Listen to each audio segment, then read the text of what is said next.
Hello guys, this is Dr. Shyam Mithya. I am psychiatrist and sexologist practicing in Mumbai. Today we will be discussing erectile dysfunction. Basically erectile dysfunction is inability to sustain erection.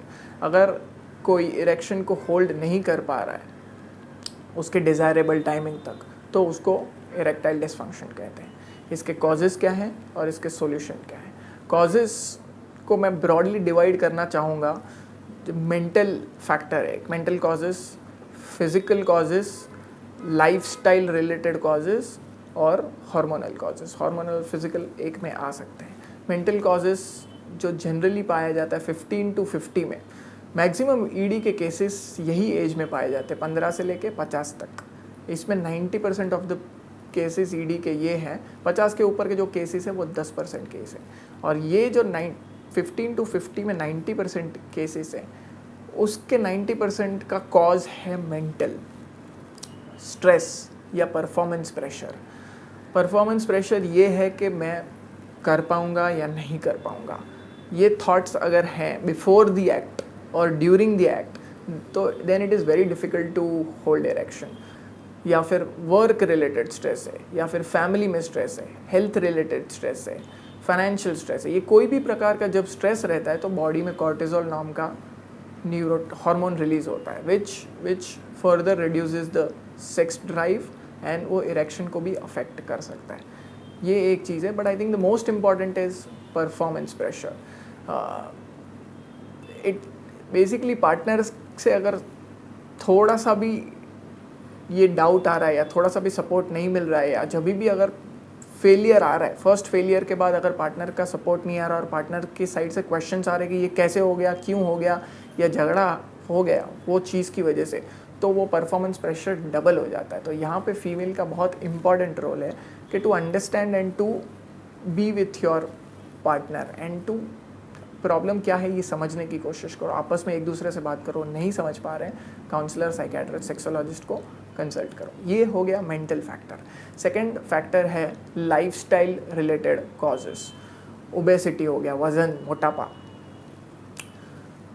Substance use हो गया, आप smoke कर रहे हैं, alcohol ले रहे हैं, cannabis ले रहे हैं और भी किसी भी प्रकार के नशे कर रहे हैं. ये सब सब्सटेंस यूज़ से आपकी सेक्सुअल लाइफ अफेक्ट होती है. इनिशियली टेम्पररी होती है, आगे जाके परमानेंट होती है. जितना सब्सटेंस स्ट्रांग होते जाएगा उतना उसका असर जल्दी होगा और इरिवर्सिबल होगा. तो सब्सटेंस यूज़ एक बहुत ही इम्पॉर्टेंट फैक्टर है आपकी सेक्सुअल लाइफ और इरेक्टाइल डिसफंक्शन के लिए. मोटापा हो गया, नींद हो गई, सब्सटेंस यूज़ हो गया, डाइट हो गया. आपकी डाइट ठीक नहीं है तो अगेन वो आपको प्रॉब्लम आने ही वाले. कमिंग टू ट्रीटमेंट में फर्स्ट इज आप कॉज को ढूंढो और कॉज को ट्रीट करो. Then the treatment is permanent और आगे जाके शायद ट्रीटमेंट की ज़रूरत भी नहीं पड़े. It becomes permanent. Your solution is permanent. जैसे लाइफस्टाइल फैक्टर्स हो गए. अगर ओबेसिटी की वजह से प्रॉब्लम हो रहा है, ओबेसिटी में मोटापे की वजह से प्रॉब्लम हो रहा है, तो जैसे ही एक्सरसाइज करेंगे, हल्का सा भी वज़न कम हुआ ना 2, 3, 4 kilo, there is a substance called SHBG, sex hormone binding globulin.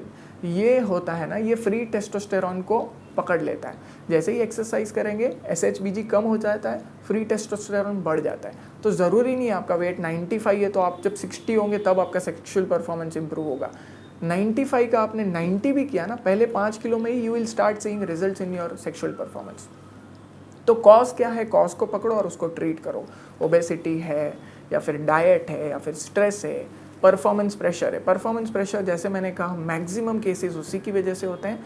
तो उसको पहले समझो. आप अपने पार्टनर से बात करो, उसको अपनी प्रॉब्लम बताओ, उसको अपनी एंग्जाइटी बताओ.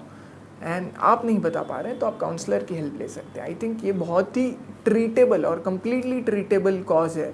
ये it is only matter of first 1 or 2 time. आप जैसे ही 1-2 बार भी होने लग जाता है, you start seeing results, you start seeing success, आपका फेयर निकल जाता है और आगे जाके परफॉर्मेंस प्रेशर पूरी तरह निकल जाता है. और आगे जाके इसीलिए वो अफेक्ट नहीं करता और ईडी पूरी तरह ट्रीट हो जाता है.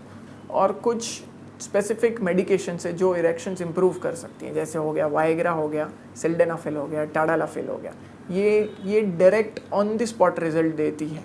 कि उसी दिन 1 घंटे पहले या 30 मिनट्स पहले ली, इरेक्शन इंप्रूव हुआ, परफॉर्मेंस इंप्रूव हुआ। बट इसको जब भी लेंगे आप अपने डॉक्टर की सलाह से लीजिए, बेसिक इवैल्यूएशन कराइए, एग्जामिनेशन कराइए, फिर लीजिए। आप ओवर द काउंटर ये टैबलेट्स मत लीजिए। ये एक टाइप की टैबलेट्स होगी। दूसरी टाइप की टैबलेट्स वो जो होती हैं जो प्रॉब्लम को फिक्स करने में, परमानेंट फिक्स करने में कभी कभार हेल्प करती हैं। जैसे आयुर्वेदिक प्रोडक्ट्स हो गए, शिलाजित हो गया या फिर ओमेगा 3, कोक्यू, ये सब चीज़ें भी इरेक्शन इम्प्रूव करती हैं, परफॉर्मेंस एनहांस करती हैं और आगे जाके परमानेंट फिक्सेशन में ये डेफिनेटली हेल्प कर सकती हैं। तो आई थिंक ओवरऑल अगर आप कॉज को पकड़ेंगे और ओवरऑल हेल्थ को इम्प्रूव करेंगे तो I think you can definitely completely treat erectile dysfunction. Thank you. अगर आपको हमारा ये वीडियो पसंद आया है तो आप इसे लाइक और शेयर जरूर करें। नए वीडियोस की जानकारी के लिए हमारे YouTube चैनल को अभी सब्सक्राइब करें और नए वीडियोस देखने के लिए बेल बटन पर क्लिक करना न भूलें।